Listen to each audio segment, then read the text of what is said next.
The very word secrecy is repugnant in a free and open society.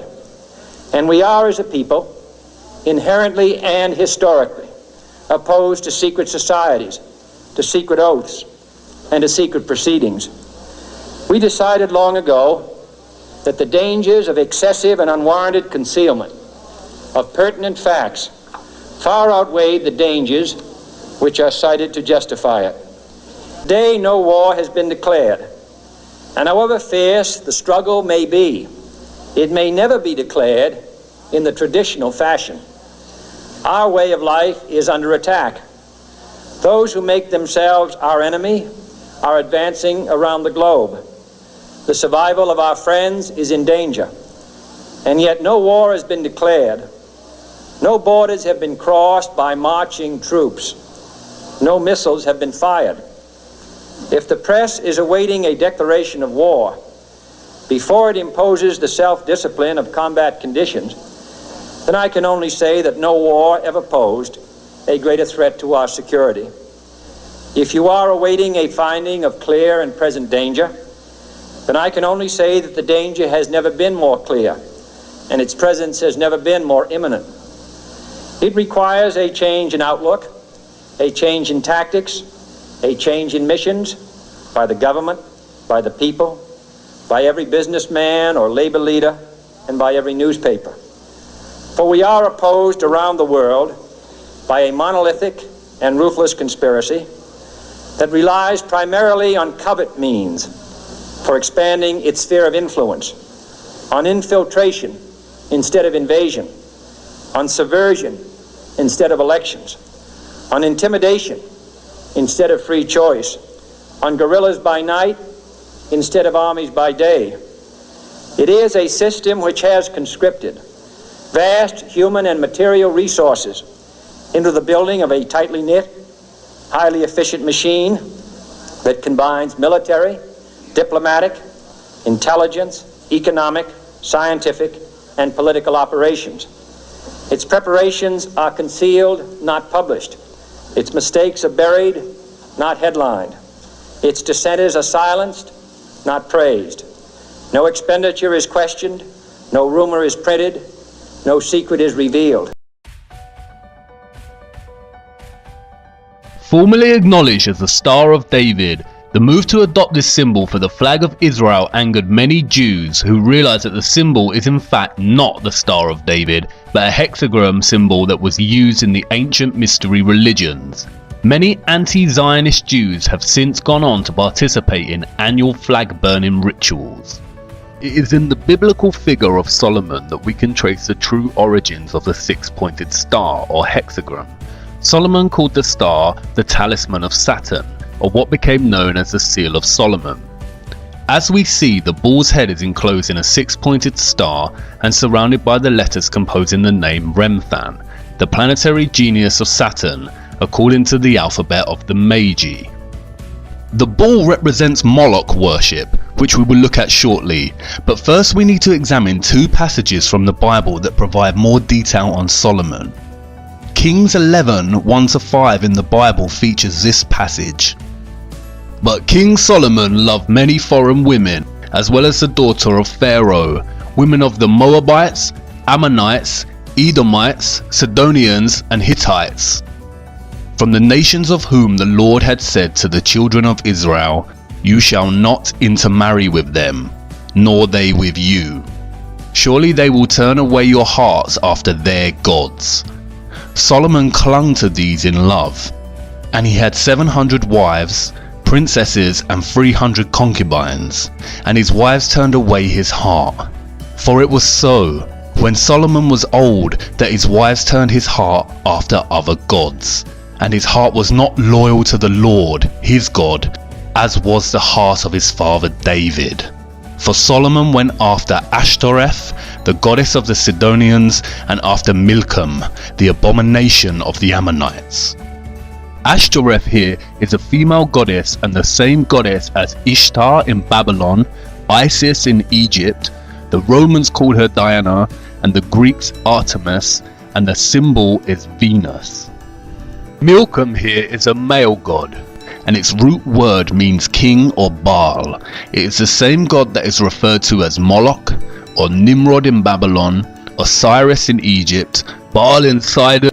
There are overlaps with Zeus in Greek culture and Jupiter in Roman culture. The symbol is Saturn. As the passage makes clear, Solomon fell in love with the women of Egypt and began to worship these false gods. Two other passages from the Bible directly reference the symbol of the star, or the seal of Solomon, or the talisman of Saturn. But ye have borne the tabernacle of your Moloch, and Chion your images, the star of your God, which ye made to yourselves. In another passage, just before being stoned to death by the Jews, Stephen accused the Jewish leaders. And you took up the tent of Moloch, and the star of your god Remphan, the figures which you made, in order to worship them. As you see, the star in the Bible is directly correlated with the god Moloch and Remphan. Remphan is another word for Saturn.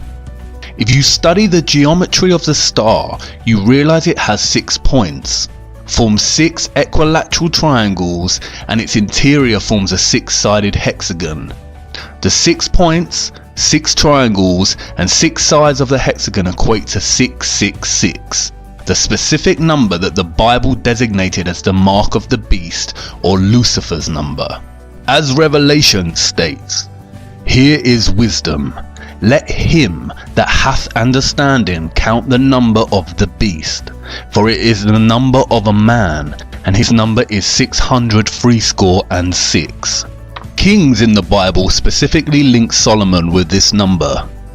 Now the weight of gold that came to Solomon in 1 year was 666 talents of gold. The Bible specifically states that it was Solomon that used the star and not David. In fact, there is no evidence that David was ever associated with a star. We've seen how Freemasonry had been infiltrated and overtaken by the Rothschild Illuminati agenda. Here is what Albert Pike, a Freemason in the 1800s, said about the secret society. Masonry is a search after light. That search leads us directly back, as you see, to the Kabbalah. Kabbalah is the key of the occult sciences. The true philosophy, known and practiced by Solomon, is the basis on which Masonry is founded. It is not only Albert Pike himself who reveals the links between Freemasonry, Solomon, and the Kabbalah. The symbolism of Freemasonry and the Illuminati all overlap with recurring themes of Saturn and the numerology of 666. You see, what Pike is really referring to here is the occult practices of Solomon that are traced back to ancient Egypt and Babylon, and that secretly worship the god of Saturn, or otherwise known as Moloch, or Baal, or Nimrod. In 2012, NASA released yet another CGI image, this time of Saturn's North Pole. In addition to looking very fake and absurd, the image presents the world with what is termed as Saturn's hexagon. As you can see, when connecting the lines within a 6-sided hexagon, it produces other shapes. First that of a cube by joining 3 lines, and then that of a 6-pointed star or hexagon by joining 6 lines. Studying the root word of Kabbalah, I soon realized that Kaaba in Arabic means cube and Allah means God. Therefore, the literal translation of Kabbalah in Arabic means cube God. And then it dawned on me, I had seen the cube before. In fact, I had seen it everywhere. Here is the cube, or Kaaba, in Mecca that forms part of Muslim worship. As you can see, those worshipping the cube form circles around it, much like the rings of Saturn.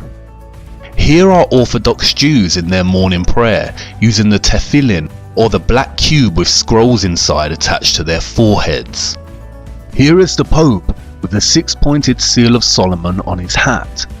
Interestingly, if you take the 2D shape of the crucifix and begin to fold it into a 3D shape, it produces a cube. In Hinduism, the hexagram is more commonly known as Shakon. It is the union of Shiva, who represents the male, and Shakti, who represents the female. Hindus also refer to Shiva as Kabbalah Ishwara, the Lord of the Kabbalah. And did you know that there are huge monuments to the black cube throughout the world? Here is the 9/11 memorial from above. An inverted black cube within another inverted black cube. Furthermore, the Saturn symbolism is not just specific to religions and memorials. Even the everyday life of a so-called atheist is rife with Saturn symbolism. And this is not just limited to the cube itself or the star. The rings of Saturn populate our everyday world. We all live by the symbol of Saturn without realizing it. The symbol of Saturn is inextricable from the number 6. Saturn is the 6th planet from the Sun in the heliocentric model. Also, Saturn Day, or what we now refer to as Saturday, is the 6th day. If you look closer at the Freemason square and compass, it is indeed a broken 6-star hexagram. When linking the letters that spell Mason on the $1 bill, you get a 6-pointed hexagram with the Eye of Providence, or the Eye of Horus, specifically highlighted. Horus, again Egyptian gods. Saturn has also become inextricable with Satan or Lucifer. As Manly P. Hall writes, Saturn has also been associated with Satan, and this for numerous reasons. First, many authors argue that the word Satan is derived from the word Saturn. Second, Saturn is associated with the color black, as well as Satan. Third, ancients considered Saturn to be the furthest planet from the Sun, the latter being associated with the principle of good. Saturn is consequently the celestial body that is the less exposed to the Sun's divine light, and thus associated with the coldness of the principle of evil. Finally, the great god Pan, the horned deity, represented Saturn in ancient paganism. This half-man, half-goat creature is considered the ancestor of our modern depictions of Satan. Pan was a composite creature, the upper part, with the exception of his horns, being human, and the lower part in the form of a goat. The pipes of Pan signify the natural harmony of the spheres, and the god himself is a symbol of Saturn because this planet is enthroned in Capricorn, whose emblem is a goat. The pagan Pan also has other guises such as Baphomet, the half-goat, half-human, who has associations with Satan and Moloch.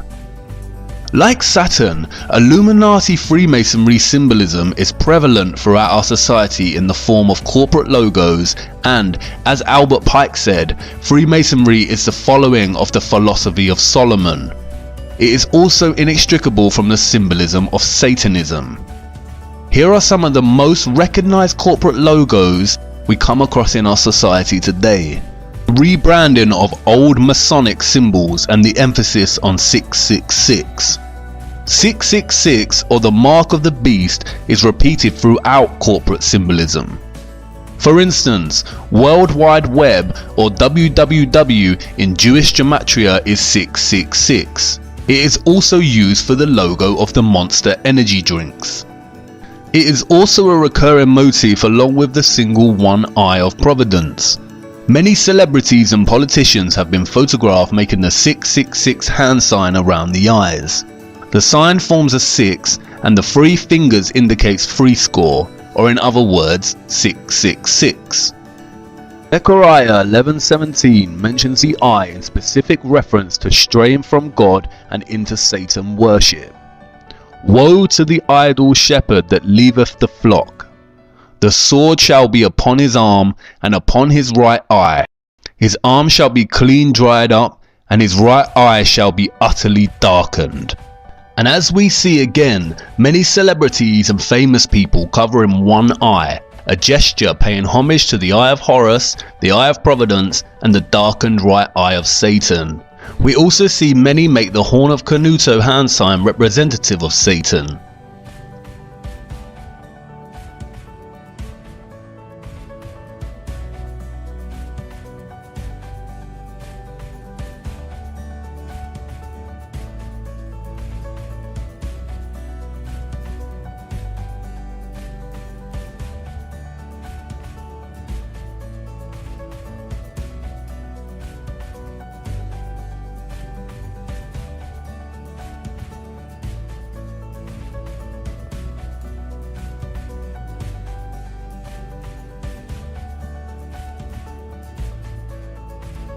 The symbolism is literally everywhere. For instance, why does the Vatican's hall look like a serpent? What are the dark serpent-like figures behind the throne? And why was the Vatican's telescope initially named Lucifer? I could go on and on about the abundance of satanic, Saturn symbols in our culture, from the prevalence of Egyptian monuments to secret gestures such as the vow of silence and the Masonic one hidden hand. But I think you get the point. And there is a wealth of information out there if you want to pursue your own research. This video is only supposed to be a very basic overview of this type of symbolism. It becomes confusing because the same symbol of Saturn or Satan keeps appearing in different eras and cultures under different guises. Much like Bauer changed his name to Rothschild, the worship of Saturn has undergone so many different iterations and changes that it becomes difficult to track. I feel that this is deliberately so. And this is the point. What the Rothschilds achieved with their centralized banking and Illuminati cabal establishment of controlled leaders in every industry, such as fossil fuels, health and education, is a highly disguised and masterly executed form of infiltration. They have controlled our access to knowledge from the beginning. The Natural History Museum at Tring belonged to 2nd Baron Rothschild and is located in a Rothschild family home. The League of Nations organised the inception of the Central Natural History Museum.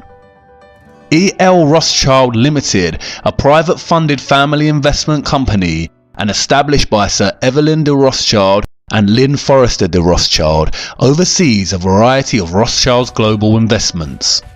The company currently has interests in media, real estate, agriculture and luxury goods, with a significant previous positions in financial services, technology and communications.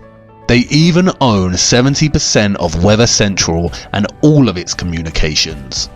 As of today, the Rothschilds own over 160 central banks and control the finances of the majority of nations on Earth. In the year 2000, there were only a few countries that did not have centrally established banks. Any nation that resists their desire to control is demonized through the media and is usually bombed under the pretense of war or terrorism. Is this starting to make sense yet? As we saw in the previous episode, all wars are deliberately choreographed, as are all politics. The opposing forces of the political left and right is all theatre to produce the illusion of choice. They are all players on the world stage whose autonomy and real governing power is limited by the elite powers such as the Rothschilds. It is the same with corporations, products and the media. The illusion of choice, when in fact they are all owned by the same top of the pyramid companies that are in the pockets of the Rothschild elite. You can discover this yourselves by just following the money. The primary aim of the Illuminati cabal is to establish Novus Ordo Seclorum, as stated on the $1 bill, and which means a new order of the ages, or a new world order. The agenda of this order is to establish a globalist one world government, with a world military, centralized banking, health, education and religion. Here we can see the former Israeli president Shimon Peres, a Rothschild puppet, meeting with the Pope to discuss uniting all religions under one world religion. And I can bet you that the one world religion would carry the symbol of Saturn. Again, I will not go into much depth about globalism and the New World Order agenda. There is a wealth of material on the internet if you are interested. The Rothschilds and the Rockefellers are just one of the many governing cabal elite families that run and rule our world. Doing justice to the complexity of this would require its own video series.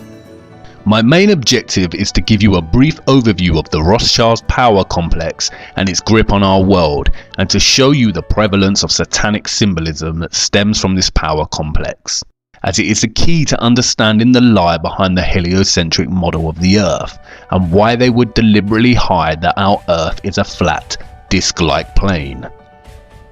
Despite being studied and used by different Jewish sects today, the Kabbalah is not exclusively Jewish.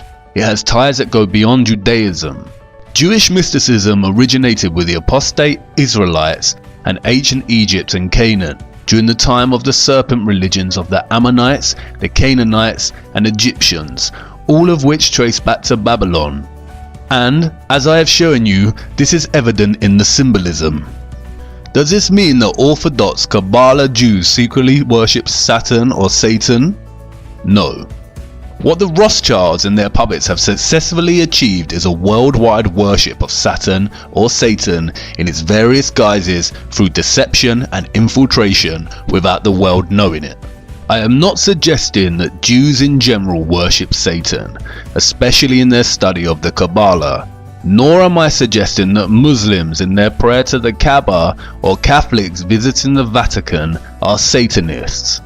I am showing you that without actually knowing it, we are all in some way giving our energy and worship to this satanic lineage without realizing it. Even if you're an atheist, the black cube and Saturn rings are so prevalent in your life you may wear clothing with the symbolism on without even realizing. It is now important to return to the Big Bang. As I mentioned in the previous episode, the Kabbalah Ein Sof provides us two conclusions: that either the Big Bang has proven the Kabbalah and its teachings, or that the Big Bang theory was stolen from the Kabbalah. But you see, perhaps there is an even more sinister conclusion behind this. Perhaps, just perhaps, modern Kabbalists, or more specifically the Illuminati Freemasonry satanic complex, have figured out a way to force their beliefs onto others by renaming their views as science. Perhaps atheism is not atheism at all, but a deceptive form of Satan-Saturn worship, which encourages people to forsake the idea of God and creation and adopt randomness, nihilism, or the idea of nothingness, and is achieved through none other than widespread institutional control and infiltration of the sciences via the Rothschilds, Rockefellers, and other puppets. And when met with any opposition is shame from the so-called scientific community. In a nutshell, atheism legitimized coincidence. What about all the central scientific figures supporting the heliocentric model and the theory of the Big Bang? Well, here is a photo of Zionist Albert Einstein dining with Lord Rothschild. Isaac Newton was a Freemason and had a keen interest in the occult. And all big NASA figureheads and astronauts are Freemasons and openly display this, as does Neil deGrasse Tyson. There exists an organization called the Anti-Defamation League, which serves as an instrument to try and convince everyone that any mention of the Rothschilds and their allies is an anti-Semitic attack on all Jews. This is given historical weighting by the Rothschild choreographed Holocaust and also controlled by the Rothschild-Rockefeller media complex. All major mainstream media outlets can be traced back to their control. As David Rockefeller stated at the Bilderberg Conference in 1991, we are grateful to the Washington Post, the New York Times, Time magazine and other great publications whose directors have attended our meetings and respected their promises of discretion for almost 40 years. It would have been impossible for us to develop our plan for the world if we had been subjected to the lights of publicity during those years. But the world is now more sophisticated and prepared to march towards a world government. The supranatural sovereignty of an intellectual elite and world bankers is surely preferable to the national autodetermination practiced in past centuries. The official controlled narrative states that the Rothschilds are Jews. They are not. They are Satanists. Satanism is the hidden religion that rules the world, and its presence is so prevalent and insidiously woven into the fabric of our everyday lives it is shocking. Its method of control primarily centers around deceit. Just as the Mossad phrase states, by way of deception, thou shalt do war. And I want you to really marinate on this. Imagine If you're that powerful that you literally own the majority of nations on Earth and most of the world's GDP, if you had an agenda, is there anything that would be able to prevent you? Would people in power or of fame be able to speak out against you without it having dire consequences? Really consider that kind of wealth and power. It is becoming more and more evident we have been deceived on the true nature of our Earth. And I understand that what I am telling you probably sounds just as ludicrous and ridiculous as when I first mentioned that the Earth is flat. And I know you are on the brink of turning this off and writing it off as garbage conspiracy theory. But let me tell you this, conspiracies are real. It's the lack of evidence that makes them a theory. Stay with me. As I said before, you cannot tell people the truth, you must show them. Do not take my word for it. I cannot just make claims that there is an elite body of people that worship Satan and have operated throughout time by deceiving the common people as to the true nature of the world, and that they have full control over all the information we receive. Prevalent Satan symbolism and the history of the Rothschilds is not enough proof or evidence. If Satanism is real, then I need to show you the true evil of such worship before I show you what they are covering up with NASA. Come with me now to part 7. We are nearly through this rabbit hole.